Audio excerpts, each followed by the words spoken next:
We're here for our weekly volleyball press conference with head coach Carolyn Condit.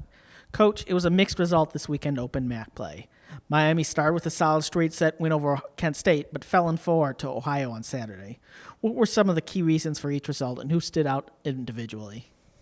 Yeah, our Kent match as we opened the MAC was really strong, and I was very proud of our team effort and really how we executed skills and things that we work on weekly. They did a great job. I think Kent was one of the best teams we've seen in a while. They always are competitive, but this year they seem to be a little bit bigger. They're jumping well. He's got a good round of athletes on his squad, and really they made us work for each and every point. And it was a great match because of that. We won in 3 sets, but the first 2 were by 2 points, and it was also close again in the third. And I really was impressed with how hard we had to work, and I liked the grind of my team and the patience to be able to pull those sets out and win in 3. We were very efficient in system and out of system, but because of our passing and the way our setters handled the ball, we were in system more than not, and our hitters could really show the shots that they had. So I noticed that in the Kent game, even though I thought they were one of the better blocking teams we've seen so far. Abigail shined as our libero, did a great job from serving to digging to handling the ball and out-of-system plays. And I remember that Taylor and Gabby both helped her in terms of double-digit digs, which really helped our transition game against Kent. More than anything, in the Kent match, I was pleased with our serving and just how aggressive we were, the mindset we approached that match with. And it really helped us to keep them out of system. And I believe that Sophie and Louise both had 3 aces and just served extremely well in that match, along with other team members, but those 2 stand out. Drove down to Athens. I'm not quite sure what happened on that drive between Kent and Athens, but we just did not carry over our skills and the same strong mindset that we had at Kent. We're out of system most of the time. Our setters did not deliver the same type of ball to our hitters, which was possible to do in many regards. I always will give the opposing team credit when they deserve it, and Ohio certainly does. They have a good core of athletes. They have good size. Their setter is one of the best in the conference, and I think their hitters have a lot of confidence in their setter, and as a result, they put balls down strong around double or single block, and so they deserve a lot of credit. You can see when you play Ohio, or when you scout them even, you can see their aggressiveness in the serving box, and they really came at us, as Kent did. I thought that the 2 matches, as we opened the MAC, allowed us to see 2 really good serving teams.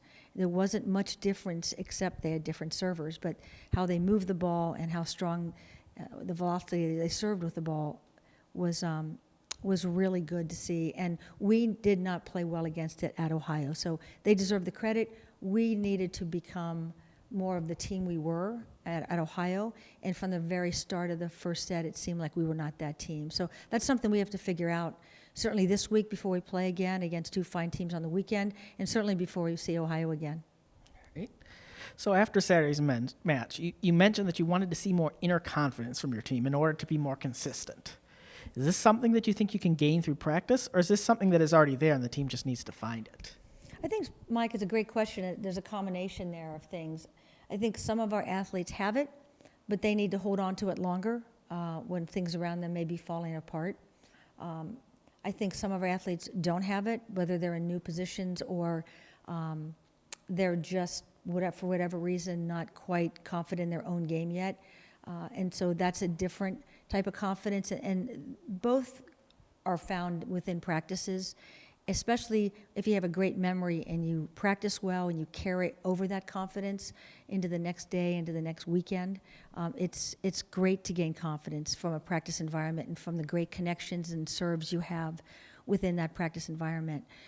More of our players need to do that, and more of our players need to pick up and put better practices together, and I think all of that combined will help us be more ready for this weekend. So finally, this weekend, you're home after all those weeks on the road. In fact, 5 of the next 6 matches are at Millette. Yeah. So first up is Buffalo. The Bulls really battled this past week in 2 5-set matches. They won one and they lost the other. So what can we expect from the Bulls?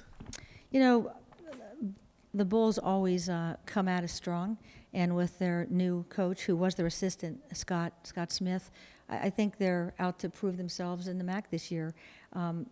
To win over Toledo, I think that's a really good win. And like you said, they really had to fight for it. And they're obviously fighting. I know their right side, their two outsides, they seem to be very effective right now with kills per set. So we're going to have to certainly have a really strong block against that team and be able to contain their middles with good serving and to try to keep them out of system. So haven't seen enough of the report myself. My assistants are working on that. So I'll probably know more by the weekend. But I know it's someone that we will not take lightly and that we have to play every point with them. All right. And then the week concludes with the surprise team of the MAC in Akron. The Zips are 2-0 in the MAC, 9-4 overall, and they've won 7 matches in a row going into their game against Bowling Green on Friday. So what has been the difference this year for Akron, and what do we need to focus on to find success against them? You know, I know it might be a surprise to some, but I'm not totally surprised by that. I know we played Akron twice last year, and they were competitive both rounds. And now they have an older team. Tom's been there a couple years now to where he probably has them where he wants them to be. And to see the run they've had and wins before they open this weekend is really impressive. I know that Tom's a really good coach and he recruits well, and I like their setter. I've always liked their setter. Emily does a great job putting the ball down the alley for hitters, and I think that's one reason they're doing so well. You know, overall, they're a scrappy defensive team. They really work hard, and he's got the kids serving as well. And so to beat Ball State in a close match and then to go to Buffalo and win there, I mean, that's not luck. They're the real deal, and I know that we have 2 really good matches coming up, and I expect Akron to give us all we can handle. All right, thank you, Coach, and good luck this week. Thank you.